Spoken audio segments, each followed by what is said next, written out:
Have you ever heard the phrase data is the new oil? It sounds a bit dramatic, right? But think about it. What's the most valuable resource in the world today? It's not black gold bubbling up from the ground anymore. It's you. More specifically, it's your data. Every single click, every swipe, every like you give, it's all being collected, bundled up, and sold to the highest bidder. And the modern-day oil barons? They're the tech giants we interact with every day. Google, Meta, TikTok, and countless others. They've built empires not on drilling rigs, but on understanding you better than you might even understand yourself. Today, we're going to pull back the curtain on this new digital economy. We'll explore how your everyday online activities are fueling a multi-trillion-dollar industry, why this invisible trade is so powerful, and most importantly, what you can do to regain a little bit of control in a world that is constantly watching. This isn't about scaring you into deleting all your accounts and living in a cave. It's about empowering you with knowledge. Because in the digital age, knowledge isn't just power, it's your first line of defense. So how exactly are they watching? Let's get specific. It's far more than just the posts you share or the photos you upload. Did you pause for 3 seconds on a video of a golden retriever? They logged that. Did you scroll right past an ad for a new car? They logged that too. The time of day you're most active, the types of articles you read, the emotional sentiment of your comments, even your physical location when you open an app, it's all data. It's a constant, never-ending stream of information that paints an incredibly detailed portrait of who you are, what you desire, and what you might do next. Imagine a company having a file on you. This file doesn't just have your name and birthday. It's a record of your potential health concerns based on your Google searches. It knows your political leanings based on the news sites you visit. It can predict with startling accuracy if you're about to make a major life change, like having a baby or buying a house, simply by analyzing subtle shifts in your online behavior. This is the reality we live in. TikTok's algorithm is a master at this. It doesn't just show you what you've liked before. It experiments, pushing new content into your feed to see what sticks, constantly refining its understanding of your subconscious interests. Why is this data so valuable? Because it allows for what's called behavioral advertising. In the old days, a company would put a car ad on TV and hope that some car buyers were watching. It was a shot in the dark. Today, a car company can tell Facebook, show this ad only to people aged 30 to 45, who live within 20 miles of a dealership, have shown interest in SUVs, and have recently searched for family-friendly vacation spots. The efficiency is terrifyingly brilliant.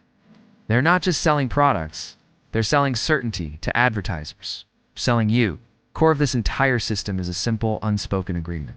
You get to use these amazing platforms, social networks, search engines, video sharing apps for free. But the price isn't zero. The price is our privacy. It's a trade-off that millions of us make every single day, often without a second thought. The convenience is just too good to pass up. Who wants to go back to using paper maps when Google Maps can guide you in real time, rerouting you around traffic? Who wants to lose touch with old friends when Facebook keeps you connected across continents? The problem is, the terms of this agreement are often hidden in lengthy, jargon-filled privacy policies that almost nobody reads. We click, I agree, and move on with our lives, handing over the keys to our digital kingdom without fully understanding the consequences. This isn't a fair trade if one party doesn't fully comprehend what they're giving away. The convenience is immediate and tangible, while the loss of privacy is gradual and abstract, making it a very easy choice to ignore. But this slow erosion of our private sphere has massive implications, not just for which ads we see, but for our society as a whole. This massive collection of data doesn't just influence what you buy, it can shape what you think. When an algorithm decides what news you see, it can create a filter bubble, a personalized universe of information that reinforces your existing beliefs. You're shown content you're likely to agree with, making it harder to encounter different perspectives.